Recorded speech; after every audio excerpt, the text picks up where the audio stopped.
बहुजनांच्या अंधाऱ्या मृतप्राय जीवनात निर्भीड जगण्याचा सोनेरी किरण पसरविणारे, विजापूरच्या तख्ता समोर निमूटपणे झुकणाऱ्या नमणाऱ्या बेलगाम सरंजामदारांच्या बेबंदशाही विरुद्ध आवाज उठवणारे, सरंजामशाही कुलवंश परंपरा यांना नाकारून बहुजनांच्या अस्तित्वाचा झेंडा भडकवणारे, कल्याणच्या मुल्ला अहमेद सुभेदाराची सून किंवा बेलवाडीच्या पाटलाची कन्या यांना मातृस्थानी लेखणारे, 17व्या शतकात सरंजामशाही विरोधात वादळ उभे करणारे, जनतेला बलिदानाची प्रेरणा देऊन बहुजनांचं स्वराज्य उभे करणारे, महान रचनात्मक प्रतिभेचा रणपुरुष, समर्पणशीलतेचे प्रत्येकारी प्रत्येक मातृभूमीचे असीम उपासक, सूर्यकुलातील सर्वश्रेष्ठ पुरुष, क्रांती पथकावरील सर्वश्रेष्ठ यात्रिक, रणशीलतेचे मानदंड, स्वराज्याचे संस्थापक, शककर्ते, युग प्रवर्तक छत्रपती शिवाजी महाराज, संपूर्ण स्वराज्याचे ज्ञानपीठ, विचारपीठ, प्रेरणापीठ म्हणजे माँसाहेब जिजाऊ,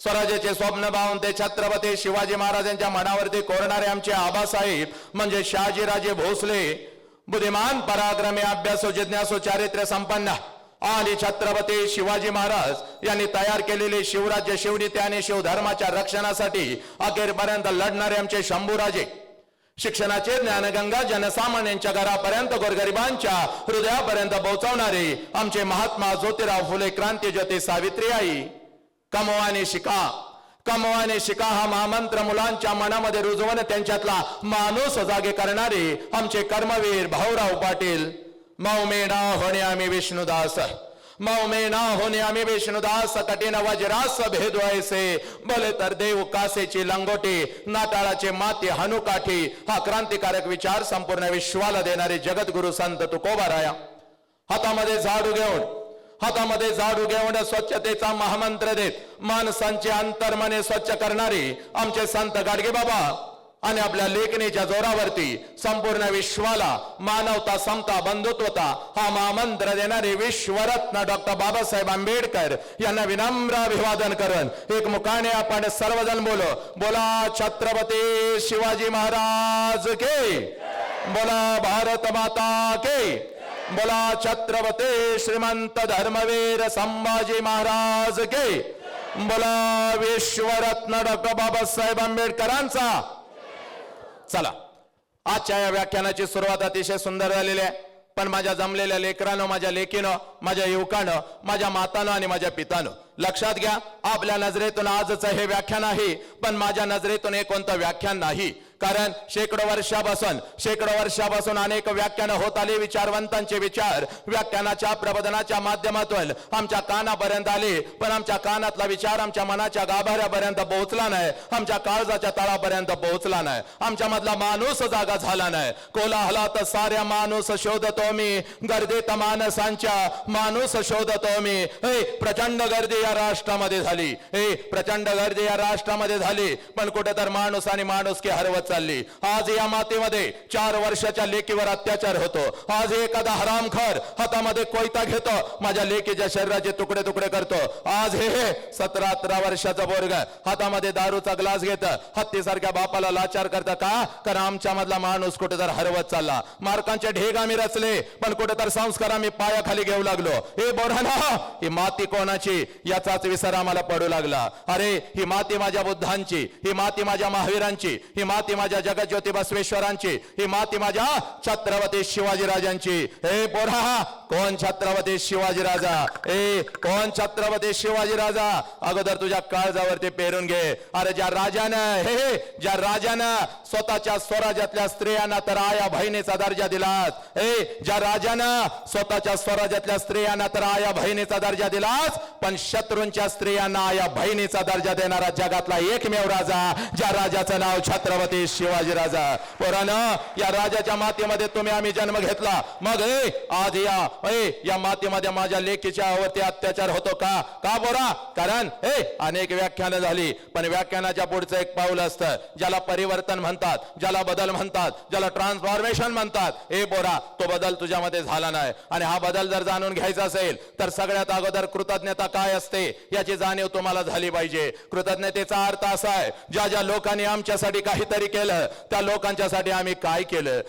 ज्या आईनं मला जन्म दिला त्या आईसाठी मी काय केलं, आणि ज्या बापाने मला जन्म दिला त्या बापासाठी मी काय केलं. ज्या मातेमध्ये मी वाढलो, ज्या मातेमध्ये मी घडलो, ज्या मातेनं माझ्या पंखांना बळ दिलं, उडण्याचं सामर्थ्य दिलं, त्या मातेसाठी मी काय केलं. हे पोरा, या परिवर्तनाच्या सुरुवातीला माझ्या मुखातून नाव आलं होतं माझ्या छत्रपती शिवाजी राजांचं, माझ्या आऊजी जाऊचं, माझ्या गाडगे बाबांचं, किंबहुना बुद्धांच्या वासून अगदी गाडगे बाबांच्या पर्यंत ज्या ज्या महामानवांनी, क्रांतिकारकांनी, समाज सुधारकांनी तुमच्या आमच्यासाठी रक्ताचा आणि विचारांचा अभिषेक या मातीमध्ये घातला, त्या प्रत्येकाची नावं माझ्या मुखातून आपल्या कानापर्यंत पोहोचली. जय जयकार झाला, पण बेंबीच्या देठापासून झाला नाही. आणि पोरा, इथंच खऱ्या अर्थानं आम्हाला कृतज्ञता कळते. हे ज्या ज्या वेळेला या महामानवांची नाव आमच्या कानावरती येतील, त्या त्या वेळेला आमच्या अंगातलं रक्त उसळलं पाहिजे. कारण या महामानवांनी फक्त स्वतःच्या चार भिंतीचा संसार कधीच केला नाही, तर अखंड राष्ट्राचा संसार केला. म्हणून तुम्ही आम्ही इथं ताठ मानानं बसलेलो आहोत, लक्षात घ्या. मग यांचा जय जयकार कसा झाला पाहिजे. भगवंताने एवढं सुंदर आम्हाला शरीर दिलेलं आहे, आई वडिलांची पुण्य आहे म्हणून एवढं सुंदर आम्हाला शरीर मिळालेलं आहे. या शरीराला दोन हात आहेत, दोन्ही हाताच्या दोन्ही मुठी करायच्या, आपल्या खांद्याजवळ ठेवायच्या, पाठीचा कानात ताट ठेवायचा, आणि चेहऱ्यावर तेज माझ्या राजांच्या सारखं, माझ्या बुद्धांच्या सारखं त्यातलं यत किंती तेज आपल्या मुखावरती घ्यायचं, आणि जय जयकार असा झाला पाहिजे. हा सारा हा विचार मंच अगदी दुमदुमून गेला पाहिजे. आजचा हा 1 तास 40 मिनिट तुमच्या आयुष्यातली ऐतिहासिक ठरली पाहिजेत. This is the transformation of your life. असा आणि असाच आत्ताचा हा क्षण झाला पाहिजे. चला सगळ्यांनी दोन्ही हाताच्या दोन्ही मुठी करायच्या आहेत, आपल्या खांद्याजवळ ठेवायच्या आहेत, पाठीचा कानात ताट ठेवायचा, एकदम ताट ठेवायचा आहे. गाला एक गालावरती एकदम सौंदर्य, स्माइल चेहऱ्यावरती. चला चला सगळे सगळे सगळे पाठीमाग. गर्दीत काय काय लोकांना वाटत असेल मी एकट्याने जय नाही म्हणलं, ह्याला कुठं काय कळतं. आईची शपथ घेऊन सांगतो, आपल्या जिभेवर आहे वाचासिद्धी. वाचासिद्धीचा अर्थ असा आहे, जर चुकून एखाद्याला शाप दिला तर 100% आपला शाप लागतो. आणि आज रविवार आहे, आणि रविवारचा सायंकाळी दिलेला शाप म्हणजे काळ्या दगडावरची रेग असते. हा शाप असा आहे, लहान लेकरं सोडून, शाप असा आहे, जो कोणी बेंबीच्या देठापासून जय म्हणणार नाही, जो कोणी बेंबीच्या देठापासून जय म्हणणार नाही, अर्ध्या तासात त्याच्या छातीत दुखल. मी सांगलीला नाही, खाली बसून घ्या, इकडे बसा सगळे. हा बसा, समोर बसा माझ्या. आणि आता कोणी मध्ये मध्ये यायचं नाही. हा, आणि मी सांगलीला पोहोचेपर्यंत त्याचा फोटो भिंतीवर हार घालून टॉपर्सला गेलत आणि टॉपच झालं, एकदम टॉप झालं, असलं होईल. त्यामुळे शायनिंग कुणी मारायचं नाही. आणि मला दैवी शक्ती काय, because I am a BFA bachelor of fine arts in Bharatanatyam, Nalanda नृत्य कला महाविद्यालयाचा, मुंबई युनिव्हर्सिटीचा मी विद्यार्थी आहे.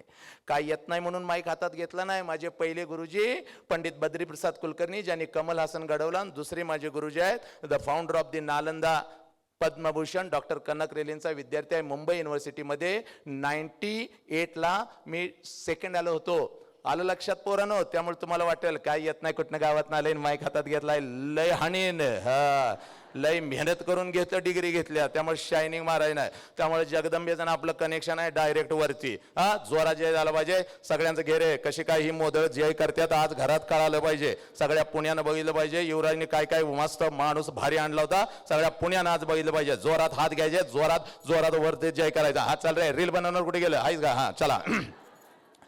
बोला छत्रपती शिवाजी महाराज के, बोला भारत माता के, बोला छत्रपती श्रीमंत धर्मवीर संभाजी महाराज के, बोला विश्वरत्न डॉक्टर बाबासाहेब आंबेडकरांचा वंदे वंदे.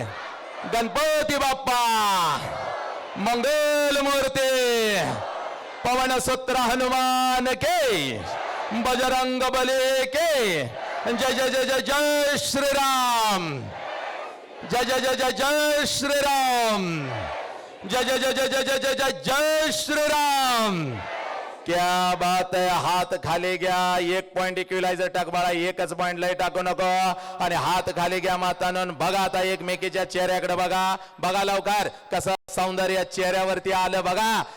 एवढी वर्ष 150 टन फेरेन लवली थापली सा, काय उपयोग झाला का? त्याच्यावर पावडर एवढी मारली सा, काय उपयोग झाला का? नुसतंच नवऱ्याला म्हणताय अहो मी कशी दिसते बघा ना कशी दिसते. तुझ्या शेजारी बसलेल्या नवऱ्यानं जर तुला खरंच सांगितलं रात्रभर उंदरासारखे हाणशील त्याला. आणि एक महिना तरी त्याला गिळायला घालायची नाहीस, लक्षात घे. त्यामुळे ते तुझ्या नादालाच लागत नाही. ते म्हणतंय तुझ्यासारखं या भूतलावर कोण सुंदर नाही. माझं नशीब म्हणून या विश्वातली सुंदरी माझ्या पदरामध्ये पडली. आणि तू पण आपल्या मैत्रिणींना म्हणते मी कशी बघा 150 टनाचा मोदळा कसा दिसणार आहे. पण आज माझ्या राजाचं नुसतं नाव तुझ्या मुखावरती आलं. आहा हा कसं सौंदर्य चेहऱ्यावरती आलं. आता आज असंच उड्या मारत घरला जायचं. फक्त एका तासासाठी आनंद घेऊन जायचं नाही. आनंद हा आयुष्यभर प्रत्येक क्षणाला शेवटच्या श्वासापर्यंत असला पाहिजे. त्यामुळे उड्या मारत घराकडे जायचं, टेन्शन घ्यायचं नाही. आणि घरी गेल्यानंतर सासू जर पुढे आली मातानं, खरं सांगा ए माझ्या तायड्यानं, खरं सांगा कुचक्यानं, सासू पुढे आली की कसं करता का कसं करता सांगा. नाक नुसतं बेडकासारखं भोगावता.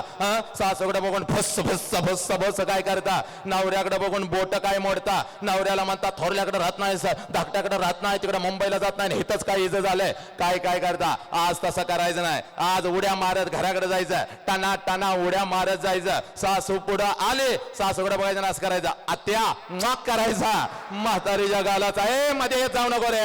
म्हातारीच्या गालाचा मुका घ्यायचा. म्हातारी दान करून खाली पडली पाहिजे. आणि म्हातारी खाली पडली तिला सोडायची नाही. टॉप होऊन आलेलीस ना, टॉप करून गेलेले बसायचं तिच्या जवळ. तिच्या दुसऱ्या गालाचा ट्रिपल मुका घ्यायचा. आत्या मांग करायचं. म्हातारी गाडा गाडा लोळली पाहिजे. आणि तुझ्या नवऱ्याला म्हणाली पाहिजे बाबा लवकर इकडे ये, काल अमावस्या संपली अजून हिच्या अंगातलं गेलं नाही. एखादा लिंबू तरी टाक. दगडूशेठ गणपतीला जाऊन काहीतरी नारळ तरी फोडून ये. नवरा आला, नवऱ्याकडे बघायचं म्हणायचं yes my darling I love you माक करायचा. नवरा बंधन करून खाली पडला पाहिजे. तुझ्या तोंडाचा वास घेतला पाहिजे. माझी रात्रीची बाटली हिने दुपारीच पिली का काय, नेमकं झालंय काय कळता कामा नाही. एवढा आणि अरे ह्या दोन्ही मॉनिटरच्या मध्ये यायचं नाही. हे दोन्ही मॉनिटर म्हणजे माझे आवाज आहेत. मारते ना तो का ना मी. तू जरा वांड दिसतोय मला. त्यामुळं असं आनंदात जायचं. आणि आज मला काही टेन्शन नाही, काय नाही काय नाही, अतिशय आनंद. बघ सकाळचं पहिलं 12 वाजेपर्यंत व्याख्यान ठोकून 5 तासात 4 तासात इथं पोहोचलोय. आता संध्याकाळचं व्याख्यान नाही काय नाही. त्यामुळे अतिशय आनंद आहे. आपल्या म्हाताऱ्या आईला सकवायला भेटायला आज आपण घराकडे जाणार आहे. 20-20 हजार प्रेक्षक मैदानामध्ये असतो. 20-20 हजार. झाडावरचा पक्षी सुद्धा मी उठू देत नाही. एवढी वाचस्थिती छत्रपतींच्या मातानं तुमच्या आशीर्वादाने या वसंताच्या जिभेवरती आली. अखंड महाराष्ट्राला राष्ट्र मान जागा करत फिरतोय बघ. पण इयत्ता 1ली ते 4थीची कार्टी जर माझ्या समोर आली तर मात्र माझा हातपाय लटलटायला लागतात. कारण हे कार्टे कधी काय करतील याचा अंदाज नाही. अनेकांची व्याख्यानं यांनी पाडली. गावोगावी कीर्तनकारांच्या तोंडाला तर फेस आणला या कार्ट्याने. पाडतो कीर्तन म्हणून पाडत्यात. शिक्षक तर घड्याळ लावूनच शाळेत बसतया. कार्ट घरला कधी जातोय आणि घरात आई घड्याळ लावून बसत्या. कार्ट शाळेला कधी जातोय. मे महिना म्हणजे त्या आईच्या डोक्याला नुसता ताप असतोय. 24 तास कार्ट बोकांडी असतंय तिच्या. त्यामुळे मे महिना तिला नको वाटतो. मागच्या महिन्यामध्ये रत्नागिरीला माझं व्याख्यान होतं. मस्त असा अंगठ्या बिंगट्या घालून मस्त असा खुर्चीमध्ये मी बसलेलो होतो. आणि एक मॅडम पर्स लावून अशा डुलत डुलत माझ्या जवळ आल्या. मला म्हणाल्या सर तुम्ही आमच्यावर अन्याय करताय. म्हणलं माते भगिने काय तुझ्यावर अन्याय केला ग. तर ती माता मला म्हणते या दोन्हीचे जरा आवाज वाढव दोन्ही ह्याचे मॉनिटरचे. ती माता मला म्हणते सर बरोबर सर सर तुम्ही सगळ्या शाळेला आणि कॉलेजला परवानगी दिली, माझ्या युनिटला तुम्ही परवानगी दिली नाही. म्हणलं माते भगिने कोणतं ग तुझं युनिट. तर ती माता मला म्हणते सर लहान गट मोठा गट येता 1ली ते 4थीचं माझं युनिट आणि मी त्याची मुख्याध्यापिका. मी म्हणलं एक काम कर, एक बस घेऊन ये, त्या बसमध्ये सगळी कार्टी घाल, तू पण त्यांच्यामध्ये बस आणि खाली गोव्याला पिकनिकला निघून जा. पाहिजे तर आजचं माझं मानधन तुला देतो, पण अजिबात ही कार्टी माझ्या समोर बसवायची नाहीत. मॅडम लय हुशार होत्या. मॅडम मला म्हणाल्या सर तुमच्या खुर्च्या पुढे बसवत नाही, माग बसवली तर चालतील का? मग मात्र मी जरा विचार केला, म्हणलं कार्टी माग बसव, पण माझ्यापासून चांगली 100 फूट लांब बसवायची आणि हातामध्ये 2 काट्या घेऊन 2 शिक्षक तिथं बसवायचं. जर का कार्ट्याने दंगा केला, माझ्यासारखा वाईट माणूस कोण नाही बघ. मॅडम अगदी आनंदात पळत गेल्या परवानगी मिळाली म्हणून. मला वाटलं 5-50 कार्टी घेऊन येतील, पण चांगली 100-200ची हनुमान गँगच घेऊन आल्या. कार्टी पण एवढी नालायक, कोण छड्डी झाडतय, कोण माती उधळतय, कोण कोणाला दगड मारतय. एकतर कार्ट माझ्या जवळ आलं आणि मला वॅक करून गेलं. म्हणलं वसंतराव बसा बोंबलत, म्हणलं तुमचं व्याख्यान आता आग लावा तुमच्या व्याख्यानाला आणि परिवर्तनाला.